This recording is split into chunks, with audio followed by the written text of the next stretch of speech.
Rajan. Thanks for taking your time off.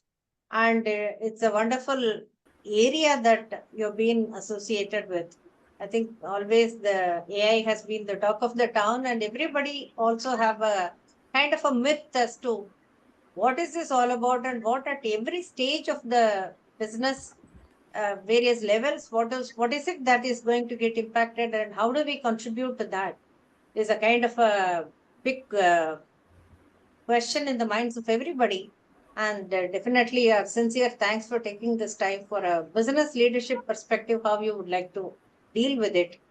Just to give a bit of a background about EVIT, we are almost nearly a 2 decade organization. We started up with Namagiri, sorry to interrupt, but you are only like 1/4 visible. I think you need to adjust one your fourth. screen. Visible. Okay. Only the Am top I? portion we can see. Now is Am I? better. Yes. Okay. Okay. Yeah, Yeah. for the tilting of the screen. Okay. Sure. Sure. Good, Go good. ahead.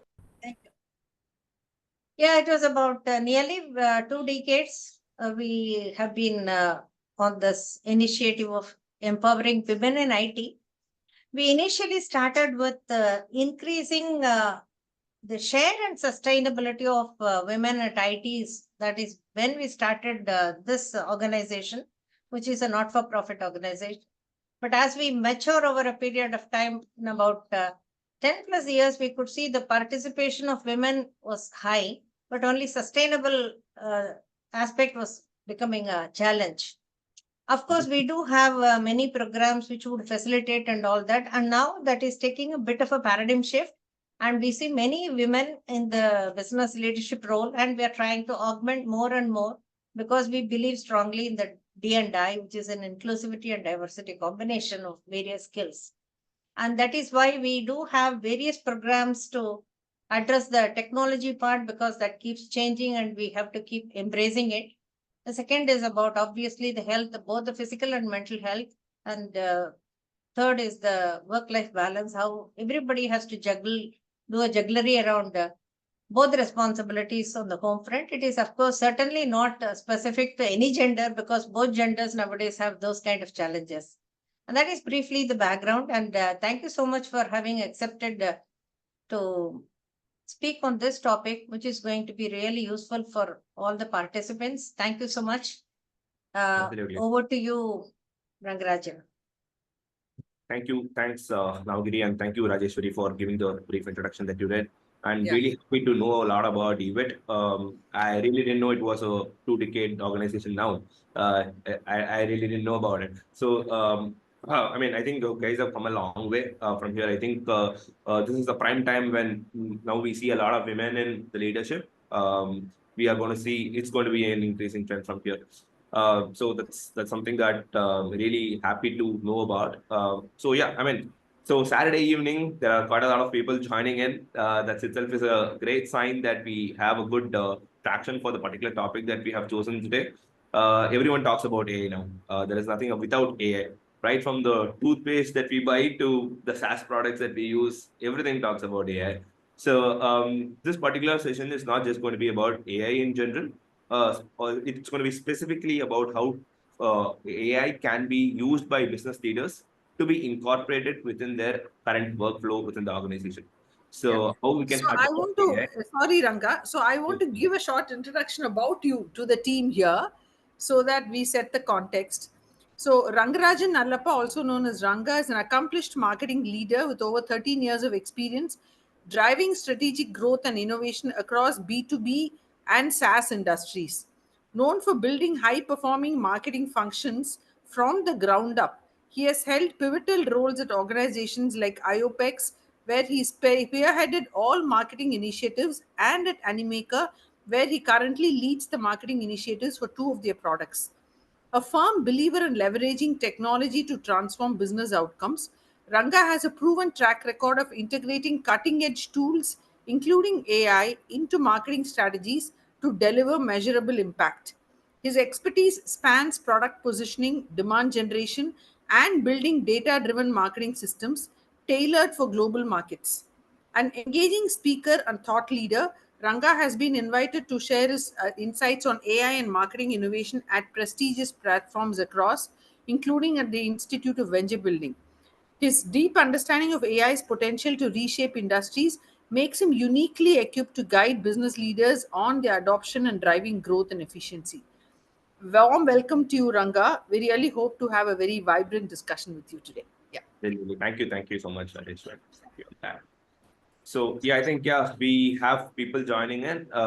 So shall we get started? Thank you Yes. so much for the introduction, Rajesh. So yes, the next 1 hour we are going to be talking about artificial intelligence for business leaders, especially why it is important for business leaders is that so these are the initial point of contact or initial point where AI gets adopted within the workflow of an organization. Without a business leaders or leadership's buy-in, there is no way AI can be adopted or AI can be even touched within the actual workflow for actual optimization of the entire work within an organization. So it's important for business leaders to understand, adapt, and start adopting artificial intelligence within their workflow. So yes, without further ado, let's jump into why am I not able to move to this slide? A quickly brief about myself. I go by the name Ranga. I love to talk about cricket, marketing, artificial intelligence. I will come with over 13 years of industry experience and my last 5 years in introducing AI in startup workflows. So this is what we are going to be talking about in the next 1 hour. And I currently head the marketing division at Animaker. Very briefly about this particular session, we are going to be exploring how AI is transforming industries and driving innovation. We'll also be looking into real-world case studies, how different brands are adopting AI and also to the emerging trends that we see within the AI space. And also the most important one or most important part of the session would be the actionable strategies or the action items or the steps we will be discussing to start adopting AI within the organizational workflow, right? So quick objectives of the session, we'll be understanding AI's evolution and industry applications. We'll be learning from the success stories of top brands. We have a separate section for that. We'll also be the third section, which is going to be the most key, important one, discovering key steps for adopting AI in your organization. So we'll also be at the end engaging in open discussions to address challenges and opportunities. Right. So you don't have to wait till the end. If you have any questions or if you want to discuss something, if you have a point to make, you can always unmute yourself, just stop me and you can go ahead and we'll have a very productive conversation from there. Right. Moving on to the next slide, the first section where we talk about the evolution of AI, which is artificial intelligence, right? So let's start with showing some numbers, some examples, some trivia. By 2020, AI could contribute up to 15.7 trillion to the global economy. That's huge, right? So I have also added the sources. Probably post the session, I'll also be sharing the links of these particular data, whatever you have across this particular presentation we have. And this is something that the second point is something that Gartner did in 2021, where they predicted 70% of the organizations will have adopted at least one form of AI by 2025. And the actual stands at 82%. 82% of the organizations across the globe have actually adopted AI. It has actually surpassed the predicted number there. And businesses leveraging AI report at least a 40% improvement in operational efficiency. And we have multiple industries which are leveraging AI for growth. You see retail, healthcare, finance, manufacturing, and customer service. We will be looking into each of these in detail in the coming slides. But, there are like just one liner which is added to each of these currently, what you can see. Right. Let's look into the journey of AI. The reason why I'm going quick in these part of the the session is that later we have the third section, third part, which is the third section, which is about adopting AI to the workforce, and that's where we will be putting most of our energy into. So quickly talking about the timeline, 1950s. How many of you know about this Alan Turing test? The Turing test, which was goes by the name and started by the person named Alan Turing. So there was a moderator. For people who didn't know about this, there used to be this one moderator who talks to both a computer and a human being. and this person has to identify which is the computer and which is a human being. The reason being behind this Turing test is that the result, the response of the computer was made more optimized as much as possible to the human response that we got at that time. Of course, in 1950s, the questions and the test was mostly around very objective, something that computers at that time could answer. But eventually, at this point in time, you wouldn't know which. When if you see a content on the internet, it could be a social media post or a blog. You never know. At least some part of it will give it off, but you wouldn't know if it is AI generated or human written, right? So it's come a long way. And in the 80s and 90s, we saw the emergence of machine learning and neural networks. And again, in 2010s, the initial research of NLP started. Again, after 2020 is when we saw ChatGPT and Gemini and Copilots being a hit. But the research started much before, at least a decade before. And again, in 2020s, we see a lot of generative AI models like ChatGPT, Dolly, and explainable AI also coming into picture. So talking about the key milestones, I think the first two are my favorite. In 1997, IBM's Deep Blue. I feel a little proud here. I used to work with IBM for like good 3 years. So it actually defeated, that's an AI model which actually defeated the world chess champion Gary Kasparov. So that was the first time a machine was able to defeat a world champion. And in 2016, Google's AlphaGo. So Go World Champion is basically a game which is what 100x tougher than complex than chess game. It is like it has like different permutations and combinations. And in 2016, Google's AlphaGo actually bet the then Go World Champion. So basically, when we talk about reinforcement learning, which we'll be covering in the later slides, this basically learns by trial and error and by the mistakes it makes, and it learns and continuously keeps improving it in the next time.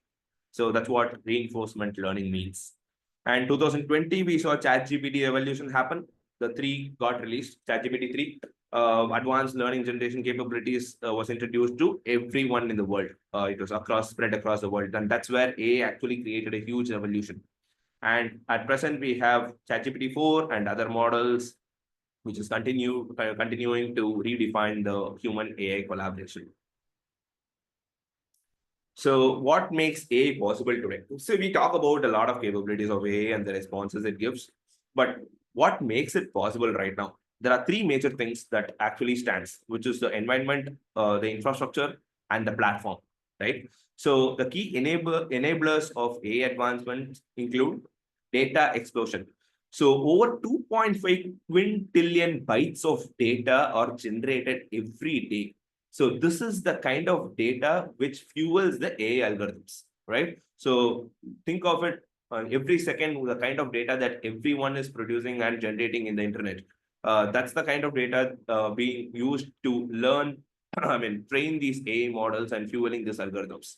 And the availability of these large data sets accelerates the model training and also the accuracy. Computational power. Actually, how many of you know that after 2020, NVIDIA's stock got like spiked up like anything? It's all because of the GPUs and the TPUs they have been producing. So these are all processors which could handle like quintillion bytes of data on a daily basis in real time. So that's the kind of powerful processes that NVIDIA has been producing. And of course, cloud computing actually has democratized the entire accessibility to AI infrastructure. You don't have to have it anything local right now. Everything is cloud now. And also advanced algorithm, we talk about deep learning. Deep learning is something, these are all neural networks that would probably help you, these models to understand what people are talking about, the natural language, and the different types of input the users are giving. And reinforcement learning is what I mentioned earlier. It involves trial and error method, learning from the mistakes, and continuously improving the result it has. And the transformer architectures are, these are all architectures which could improve the efficiency and the accuracy of the AI responses that you get on a regular basis, right? And then we have the open source frameworks. These are all a little technical. If you want, you can go ahead and learn more about this. If you need, I can also share some resources after the session. TensorFlow and PyTorch, these are all open source frameworks, which is used to create new models, right? So I can create new model using this open source framework, and I can also deploy it on the cloud platform. Hugging Face and Skitlearn. So Hugging Face is a platform where you can find pre-trained models. You can also have different tools to create your own model. And Skitlearn is a set of libraries which are used to create these models as well. I mean, we can always go back and learn more about this. Just go to ChatGPT, type in these words. You get like a bulk of information that you can learn from. Moving on to section 2. Any questions or any thoughts so far? Anything that you would like to discuss? You have to ask me.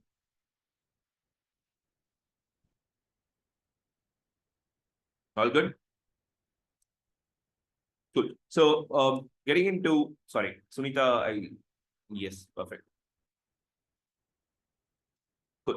So section 2, we see AI in action, how industry applications and case studies, how industries is actually adopting AI in different ways.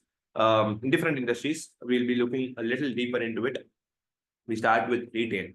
And I think everyone uses Amazon, right, to purchase something, not the Prime, the retail Amazon. So what if I tell you that 35% of Amazon's total sales actually come through personalized recommendations? So this is the data that we have. Actually, I have more interesting data where the same recommendation engine used in Netflix gains about 80% of the viewership. So 80% of the viewership on Netflix actually comes from the recommended videos or the recommended series or the videos that they show to the users. So that's huge, right? So their actual AI models is actually showing recommendations, which is gaining 80% of their viewership. That's huge, right? And Amazon's recommendation engine uses customer data. There are actually multiple different algorithms put together. It's not just one algorithm. We have something called people bought this, also bought that. So basically, these two products are bundled together. Say I'm getting a monitor. It's also going to tell me that, hey, why don't you get a keyboard? Why don't you get a mouse as well? So these are all products which are bought together typically. And probably there's also another algorithm where saying, based on the purchasing pattern of different users, people who are purchasing similar to my pattern have also purchased this. There is an algorithm which is going to recommend products based on that pattern as well. And how is it benefited? It showed me products which is more personalized, which is more useful for me. It's going to help the third-party vendors and the Amazon team to have a proper inventory management to stock up the right products which is needed, and also to get more customer insights. Moving on to the healthcare, this is a little risky. I don't know. Risky is not the right word to use. I personally still scared or little, I mean, paranoid in understanding how AI could work in healthcare. Of course, a lot of places that we already know about the COVID-19 vaccine development, AI was used across a lot of clinical trial. So it was able to optimize the kind of millions of data it collected across the globe. So that was a huge advancement, I would say, in terms of the drug discovery or the vaccine development. It, of course, is being used to analyze a lot of data, very sensitive data in the medical line. But we will come to the ethics and other things going forward. But IBM Watson's actually being used to suggest treatments for cancer patients. So this is also a huge advancement. Based on the different blood results and the test results that they get, AI could suggest what kind of treatment that each users would be probably optimally getting. So not every patient needs the same kind of treatment, right? So they could have complications in different ways. They could have like multiple complications. So based on each of these, AI will suggest on the kind of customized treatment that each of the cancer patient could get. I think if done right, or if done in the most ethical way and most careful way, I think AI in healthcare is going to be the biggest revolution that one could see. Right? It benefits. It helps in faster diagnosis, drug discovery, as I mentioned, and of course on patient care. In manufacturing, So last week I had taken a session at IVB, Institute of Venture Building. Sangeeta was the one who referred me. Um, there I actually spoke to the kids there who are in the first year of the 3-year program that they have. One particular person who is like 17, 18 years old, he asked me, I have a use case. I would like to use AI to detect defective pieces in the manufacturing sector. So I have a huge unit where I'm manufacturing products. I cannot manually go through each and every product that I'm manufacturing and find defects there. So I want to use AI. How do I go about it? So Siemens have actually done that with their, again, medical products. So you understand Siemens, they are into medical product manufacturing. They can actually monitor monitor equipment, I mean, health equipments in real time and also predict potential failures. So these are all for products which are already deployed at a hospital or anywhere else. It can actually continuously keep monitoring the usage of these machines, say an MRI machine or so on and so forth. It can continuously monitor it. And based on the usage and how it's being working, it can actually predict potential failures and could actually have planned downtime or planned maintenance accordingly. So this is again looks very small, but could be a huge advancement in the healthcare sector. I mean, this particular use case in the healthcare sector, it is going to help with reduced downtime, optimized production, and of course QC. As the kid mentioned, it's definitely going to be used in QC. AI in finance, this is a particular algorithm developed by JP Morgan. It's called COIN.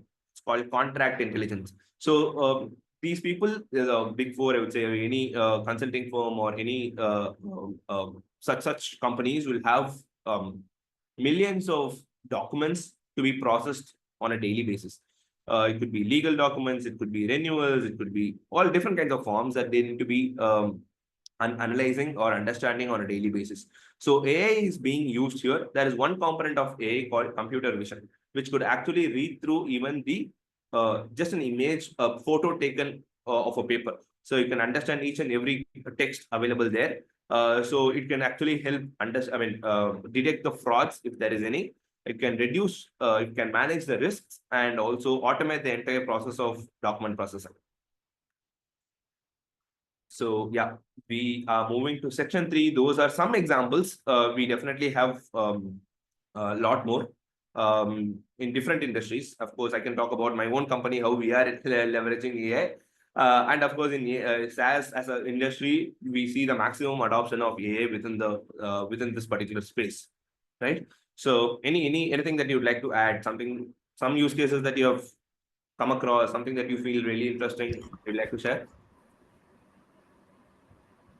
So, Ranga, I have a question on this bias and hallucinations due to AI. So, Right. you can you just tell us a little more about that? Yes, that is going to be part of, I mean, whatever we're going to Okay. cover in part of the section 3, the current trends Okay. and the future of AI. Bias is one hallucination, of course, is these are the two key points. Of course, there are a lot of other factors as well, which need to be considered and need to be optimized better to have better results in the future. For example, recently there was something trending with the DeepSeek, right? Yeah. DeepSeek didn't recognize Taiwan as a separate country. And Okay. don't want to be political here, but there was one person who went to DeepSeek and asked, is Taiwan a separate country? It said, it's not in my capability to answer that question. So Yeah. this is a part of the bias. And if you go and ask ChatGPT to list the top 5 AI products, it's going to, of course, tell ChatGPT is the number one. So there is going to be bias, but how there are countries now, there are boards set up from the government of the countries or different nations across the globe exclusively for reducing this bias and hallucinations. So how it can be used and how it can be unbiased for people across the globe. So people, I mean, we have like leaders talking to, I mean, there are like forums set up for different countries now. These people collaborate and they talk about, I mean, there are some advancement in terms of increasing more security. reducing bias, and of course, how ethically we can start using AI, even with the government data, the huge kind of, I mean, the entire nation's data, how we can use it with AI. So yeah, we'll be covering the hallucination part and the bias part as well. So, Okay. so emerging trends. Everyone talks about generative AI, right? My own company has its own engine. It's called Steep AI, which is a text to video generator. We have ChatGPT for conversation AI and Dolly for image generation. We have multiple other products as well. We have Runway ML, which was one of the pioneers in video generation. There is PPO, there is Synthesia, like multiple other products in the market which is into image and video generation right now. That's what we call as generative AI. Majority of it is being used for marketing, design, and entertainment. Explainable AI. So XAI in short, is this is a new trending thing. Not many of us know about it. This is majorly adopted by enterprises and beyond, like mid market and above, and enterprises. So the reason being, okay, let me cover what explainable AI is. So I ask a question to ChatGPT, say, or any particular model, right? So what it's going to respond to me is not just an answer, but it is going to tell me how it actually understood the question that I asked, how it processed the data that I gave, and what kind of logic was used, what kind of neural network was used to build content, I mean, take content from different sources and come to a conclusion and give me the insights that it actually gave. So it's going to completely explain on how the entire decision was made, right? This is going to make AI decision more transparent and interpretable. So when I go to ChatGPT, I type in something, given a prompt, it's going to give me some response. I am happy with it. I go ahead, I change it whatever I want. I am going to post it, or I'm going to use it wherever I want. Instead, if I try to understand how this response was given, what actually went ahead in the background to give the response it gave, it is actually going to not just give me more context into it, but also build more trust with me. So it's going to tell me like, hey, I'm trustworthy. This is how I gave you the response. And if also it's going to help me optimize my prompt as well. So I don't want it to be interpreted this way. So I kind of change my prompt saying, hey, not this, I'm going to do this. Why don't you help me with this? So these are kind of ways in which I can optimize my prompt as well. So based on which I'm going to get more explainable content with the context given. All right, that's explainable AI for you. And edge AI. So now everyone, when it comes to AI, everyone talks about a centralized system, servers running, there are processors which is doing. What about having AI deployed within your own network, a local network, right? So these are all deployed in local devices instead of centralized servers, and it helps with real-time data processing in Internet of Things devices like IoT devices, like smart homes or autonomous vehicles, so on and so forth. How is it going to be beneficial? It's going to reduce latency. It doesn't have to call to the cloud computer, cloud, whatever it is, and get me the response. It's going to be instant, and it's going to enhance the privacy because my data is going to be shared in my local. And of course, it completely lowers the bandwidth usage as well. So future predictions. I think this is where when we talk about ethics and regulation. The first point being AI's role in sustainability and green tech. I recently spoke to my friend who works at Vestas in Germany. So, so they talk about adopting AI in efficiently distributing the smart grids, or the grids they would call the electricity grids or the energy grids, right? They have windmills in multiple places, and they have multiple grids which actually distributes, which generates energy for different sectors and different parts of the country. So how AI can be used in actually coming up with smart grids for efficient energy distribution. So this was one example that I recently discussed about. So there are a lot of other areas in which AI could also be used in terms of sustainability and green tech. It could be in terms of optimizing energy consumption, developing sustainable materials, and also improving waste management. Right. So increasing focus on ethics and regulation. The challenges being addressing biases. Yes, bias is a huge topic right now across the globe. Probably, maybe 10 years down the line, we would actually get more unbiased responses, but it actually has a long way to go. So recently, I think a prime minister had gone to the US and he started his, I think not US, France, I believe.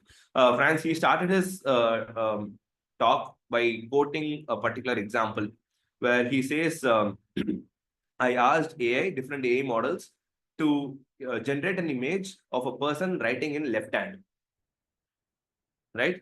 But none of the AI models was able to do that. All the AI models generated images of a person writing in right hand. All these are because of the training data. So training data is biased here. So 9 out of 10 people who are into training, who is actually the data which is being used for training is by people who are right-handed. So the obviously the data is being biased here. At the end of the day, responses that we see is not that accurate. Correct? But at the same time, when it comes to he also quotes this particular example. You have a huge scan report or something, medical report that you would like to interpret in a very common language. You can still upload it, and it's going to, without any jargons, it's going to tell you what exactly the problem is. So that's a positive thing that he mentioned. And bias is another example that he gave about the right left thing. And Elon Musk also has one particular uh, thing. I mean, there's a point that he made. This was like good 5 to 6 years back, where he mentioned probably even before Galileo's telescope was invented. Um, when if AI models were trained, then we would probably saying sun was revolving around the earth, right? So AI would be telling what sun is revolving around the earth, which is not true, right? So there is a difference between knowing the truth and telling the truth. So he says probably if AI was trained at that time, AI would be telling you that sun would be revolving around Earth. So it all depends on the training data and how unbiased this training data could be, right? Apart from biases, also two more things are very important. One is the data privacy, which if probably a sensitive data is being used for training, it's going to be a huge data loss in terms of, I mean, we cannot even imagine. So that's the kind of challenge that we could be facing with respect to the data privacy. And maintaining accountability is something that is very personal and could also be put into more norms in having more accountability of the training data, and also the kind of responses that we give, right? So, as I said, governments and organizations are developing frameworks to govern AI use responsibly. Coming to the third point, these are again predictions. Not sure these could really happen, but could happen. I mean, this will happen, but this might happen. Convergence of AI with blockchain and quantum computing. So with blockchain, it's going to enhance AI data security because everything is very decentralized. So we are going to be increasing more transparency when it comes to blockchain. And with respect to quantum computing, it's going to have like millions and trillions, quadrillions of data being processed together on a real-time basis, which is going to be like what crazy. It's going to solve problems like crazy, exponentially faster than what we currently see, right? So moving on to section 4, any questions or anything that you'd like to discuss as part of section 3? I have a question on organizations, small versus big. How should they be investing in AI infrastructure? But I guess that you'll cover in section 4 maybe. Section 4, that's right. Okay, Yes. cool. Yeah. Yeah, thank you. So yeah, section 4 is going to be my favorite. What I have been consulting and not really consulting. I've been doing hands-on as well the last 5 years at Animaker. So leadership in AI, how leadership needs to embrace AI, and why it is important for leadership to actually adopt AI in driving organizational adoption. Right. So let's get into it. The first and foremost, most important thing about having a having adopting AI within the organizational culture is to actually build uh, a culture which is AI ready. So this is the first line that we use as part of our own product pitch. So we have our AI products which we pitch to the clients, right? The first line that we have is the first question that we ask them is, are you AI ready? Is your organization AI ready? So which means is your team ready to embrace new products, and are they ready? Are they educated enough to actually start using AI in the right way? Just like how you have ISO certifications right now, I have like multiple like what do you call the inclusions or the accessibilities or the workplace harassment, and there are like multiple operational uh, sessions or section, I mean, what do you call it? Trainings that we need to take. In future, we will have exclusive AI training sessions where we will be trained on how to use AI, what kind of data to be used with AI, and how better you can use to get optimized result. So this will become a mandatory across all organizations, and people have already started doing that, especially in the bigger companies like IBM. So it's mandatory for every employee to take up AI ready certification every quarter. This is like adopt. I mean, this is something that they do it on a regular basis, not just a one time thing. They do it on a regular every quarter basis to actually be updated on how to use data, how to use AI within the workflow. And these are taken very seriously when it comes to ethics and accountability. So the first things, what are the steps that you need to follow to have a AI ready culture? First thing, you start with upskilling your teams. Just like as I mentioned, these are all mandatory courses in terms of how to use AI, how to use data within AI, so on and so forth. Also, how to actually train them on what are the different tools available, what are the different ways in which AI can be used, actually make them AI literate. So provide AI literacy training is what the crux is, and also give them hands-on workshops, give some sample data, like not really sensitive data, but to work on, to have hands-on workshops within different departments to start get started with AI within the organization, and equip employees with tools to work alongside AI solutions. Of course, you will need to be introducing them to different tools, which needs to be having proper licenses. It's not, you cannot randomly say you can use my license, you can go ahead and try AI products. No, the data that you give and data the other person is giving could be totally conflicting, and AI could be trained in a completely messed up way. Very basic example that I gave right now, but this could go really wrong if not trained properly. Fostering innovation.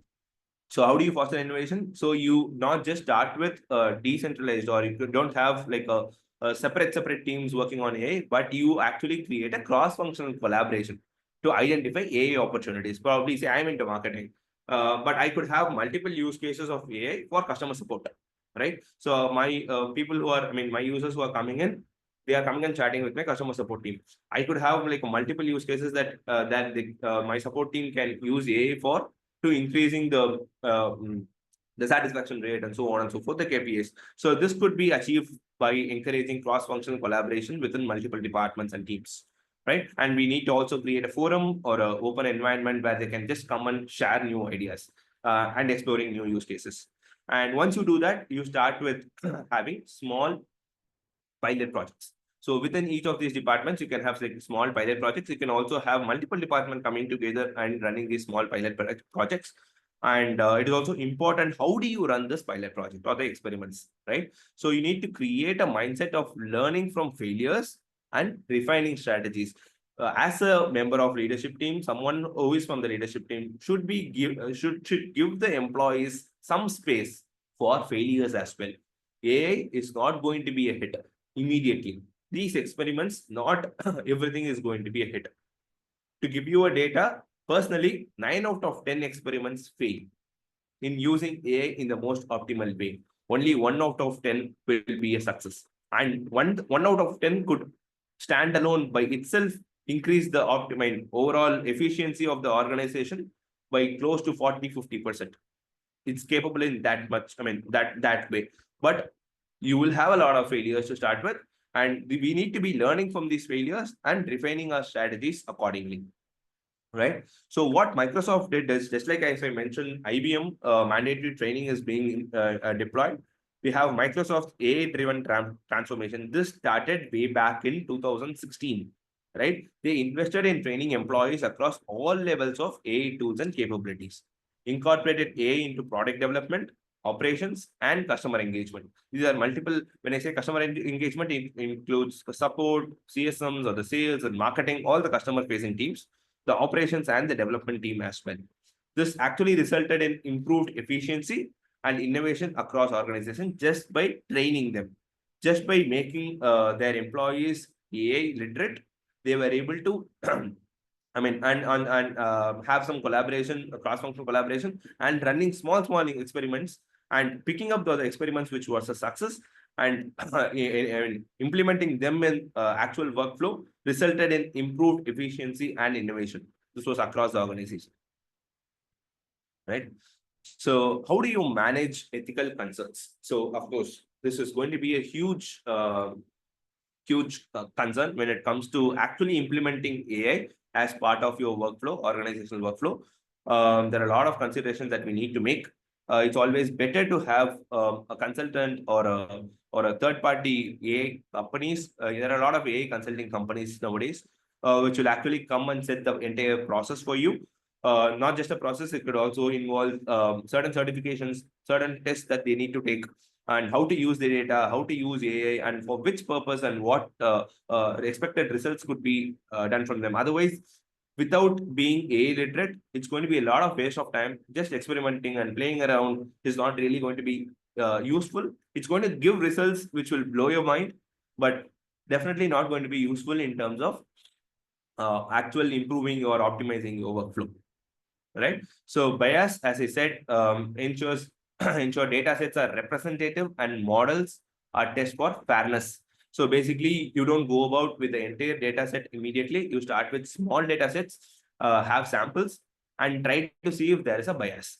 Right. So that's one thing. And you can also use technique like explainable AI, what I mentioned a couple of slides back, to actually identify or address these biases. So it'll actually tell you on what logic went behind to give you the response that it gave, where you can actually get exposed to biases if there is any. Right? Privacy. So there are a lot of regulations like GDPR that you need to be addressing and to be adhering to. And of course, you need to be having a certifications on what kind of data that can be used or on open platforms, on what kind of data that can be used for edge AI. When I say edge AI, the local AI or the native AI, or the when AI is deployed into your local system, what kind of data can be used, so on and so forth. Accountability, as the name suggests, having clear roles and responsibility for AI outcomes, who will be using it, for what purpose, and for what use case, and what kind of responses that we will be expecting. Right. So there are a lot of frameworks and principles that can be used right away. This, the responsible AI framework, it incorporates ethical guidelines into AI design, deployment, and monitoring. These are frameworks that we need to equip ourselves with, literate ourselves with. And Google's AI principles, which emphasizes on fairness, safety, privacy, and societal benefit. So these are things that we need to educate ourselves on. These are all part of the training that these consultants give you to start adopting AI as part of your workflow. Coming to the most important slide, apparently this slide is the last slide that we have on the presentation.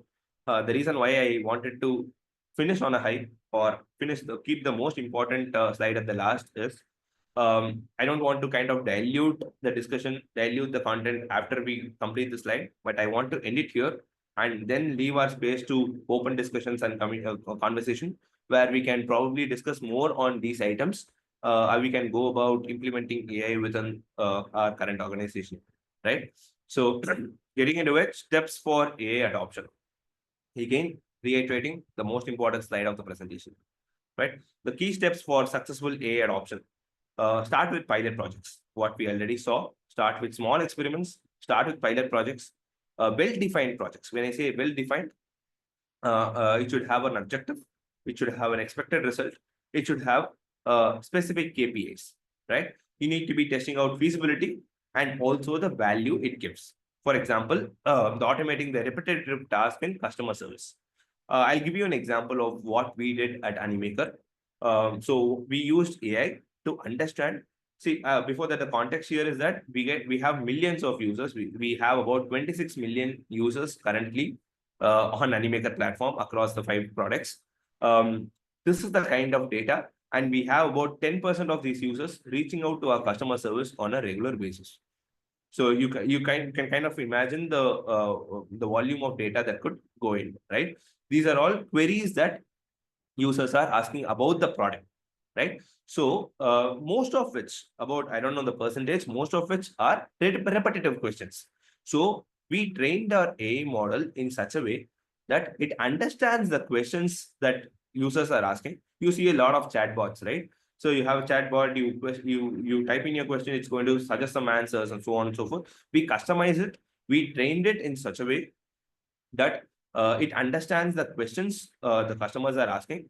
And if it is one of the repetitive questions which are already being asked from the previous users, it is going to go through all the answers that our customer rep people have actually given.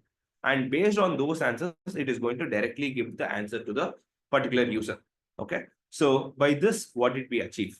We actually reduced the overall response time. So typically when the user come up with a question, for a person to come back and answer, they have like buckets of queries that they need to answer. This is even for a free user, paid user, or an enterprise user. They will at least have like a 1 or 2 hour gap for them to come back and give the particular answer they were looking for, before which we could probably be losing the user, right? So instead, when we were able to do this, we were able to show the response right away, right? So we have knowledge bases built, we have FAQs built. It is going to go and search for the responses across all those libraries, the FAQs, the knowledge bases, the past responses that other sales reps have given, I mean, the customer support reps have given, and it's going to answer in such a way that it is customized for that particular question that user asked for.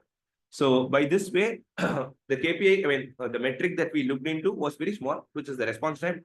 But the kind of impact that it could create is, probably if that person, we have taken like 2 hours to respond to that person, the person would have bounced. They wouldn't have been able to continue with the product, how to use the product.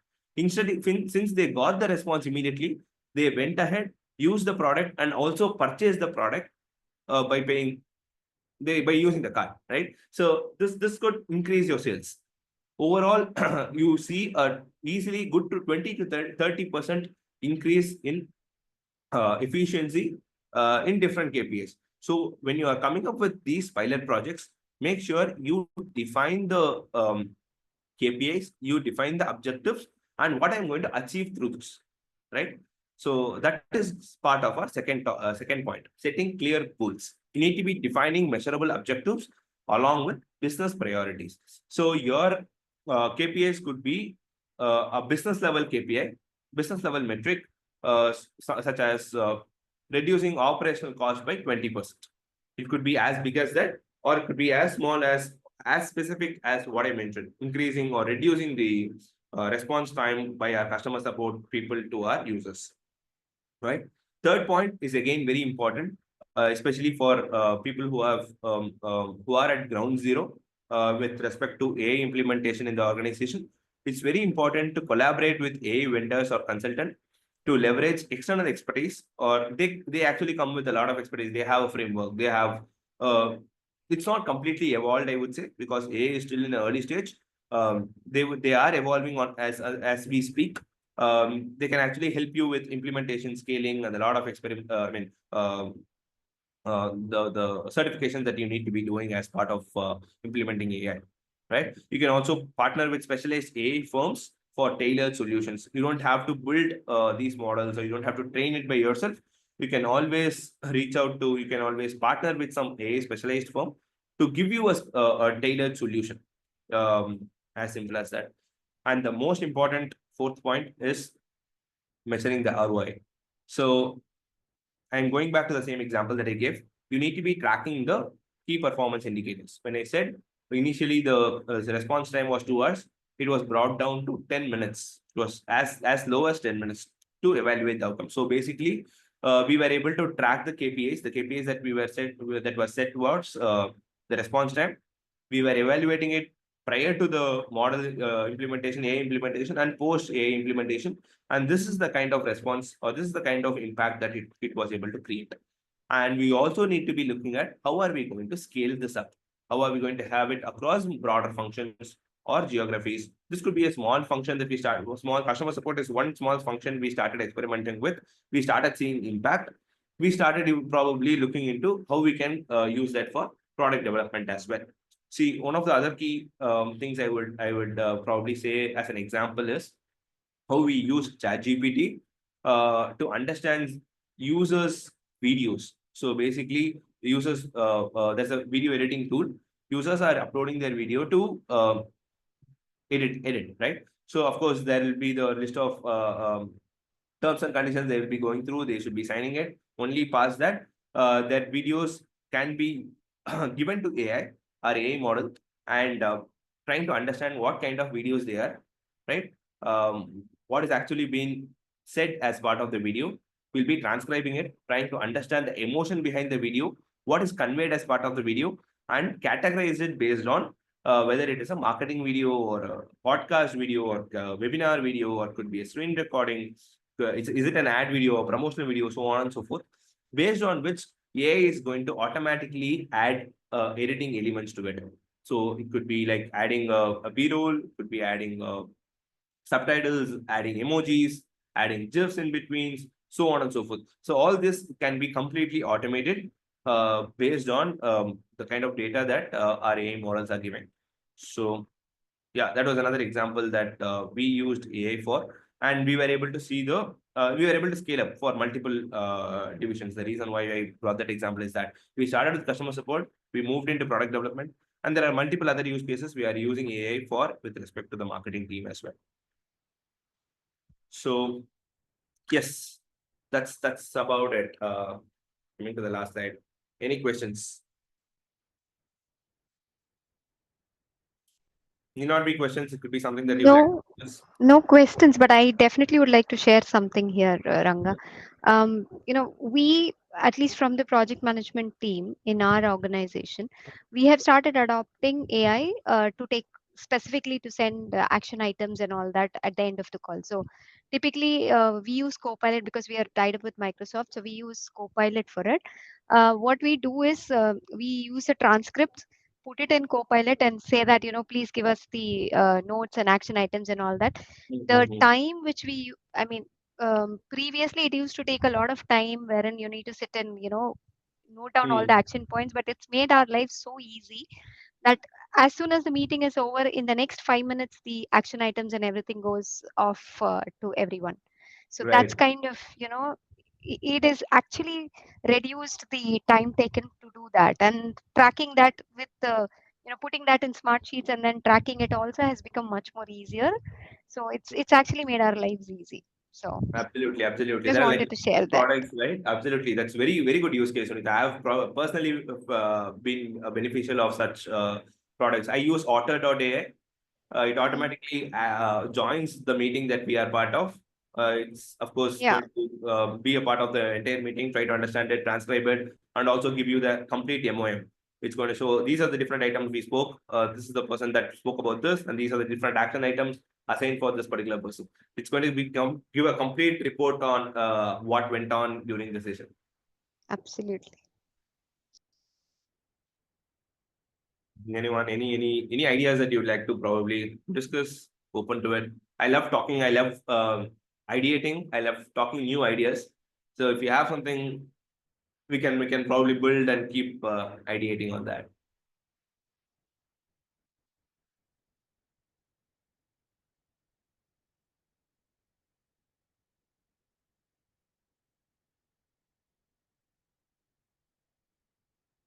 All good? So, any more questions, Ambika, from anyone? No questions. So maybe just one more point, Ranga, I want to understand is, so if an organization has to start investing in AI, currently, of course, this Gen AI is the easiest and the the fast thing to adopt, which I think doesn't cost much money. I think ChatGPT is free, and that paid version is also some $20 per month or something like that. Right. And even the Google LLM and all is, I've tried some of these for my work. Google LLM, Gemini, and Gemini. ChatGPT. So LLM is also quite easy, and it's easy, free to download, etc.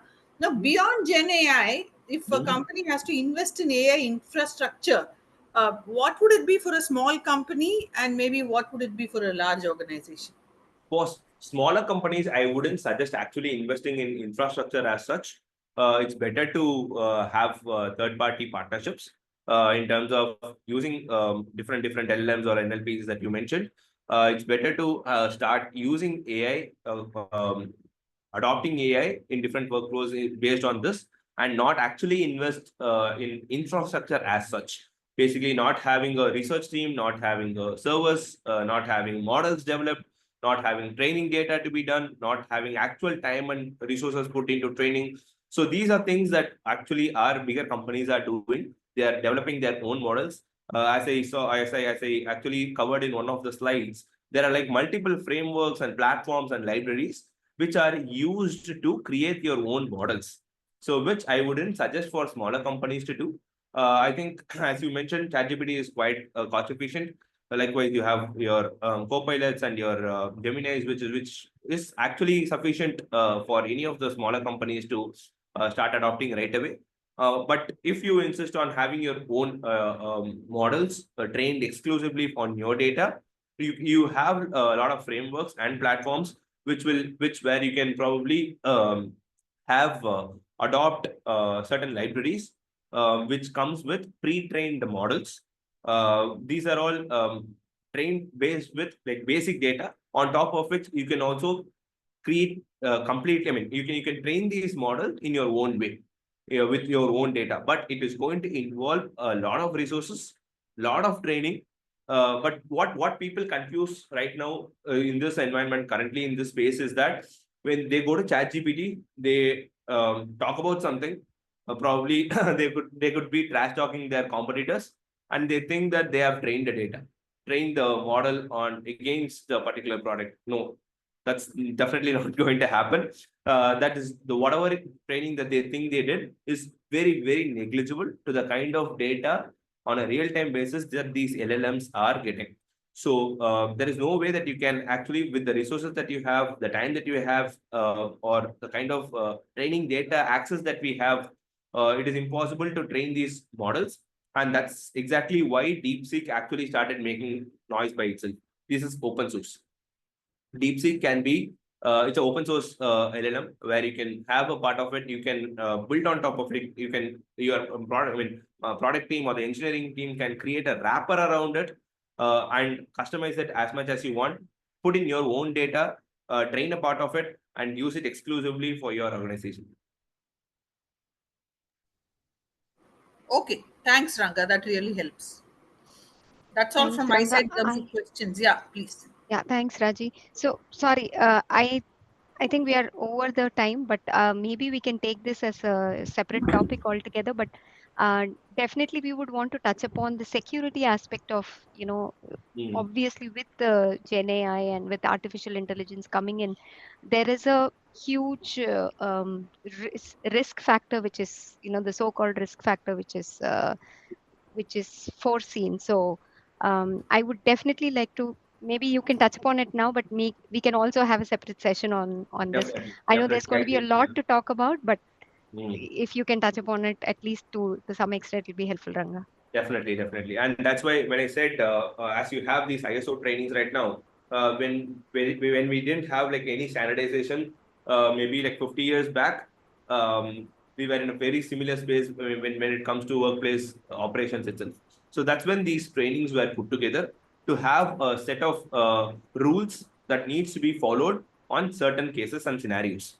Likewise, we have already started having these certifications, mandatory trainings that each employee needs to be part of or to take when they join a adopted workplace, right? So when it comes to security, each and every employee should be aware on what kind of data that they can use with AI. what they can feed into AI.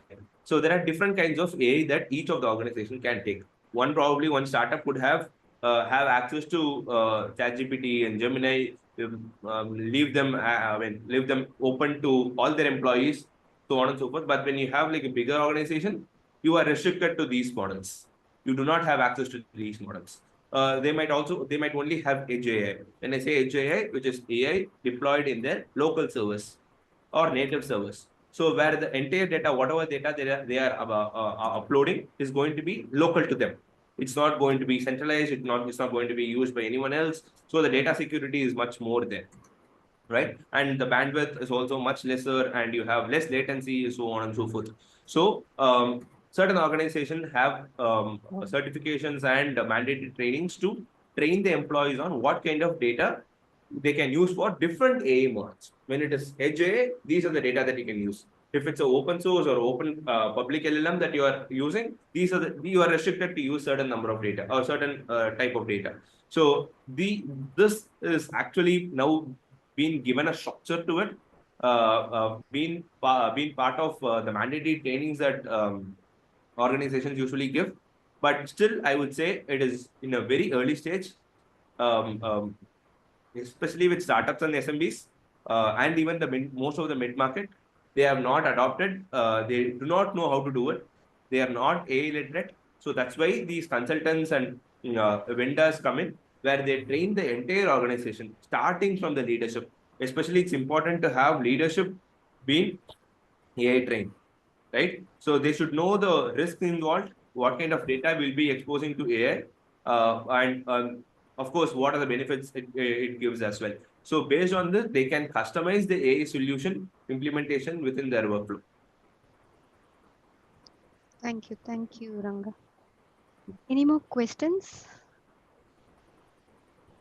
None from my side. Thank you, Raji. Okay, so if there are no questions, then on behalf of EVIT, I'm really honored to thank you, Ranga.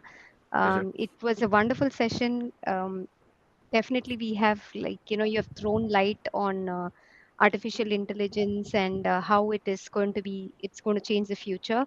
So we are looking forward to interacting more with you on future sessions. So thank you so much. Thanks for your time, and we really appreciate it. And thank you, participants, as well. Over to you, Ambika. Thank you so much, Ranga. Lovely session. Thank you so much, Ranga. And I've also left a small link here in the chat box. So participants would like you to just fill up the feedback form for us.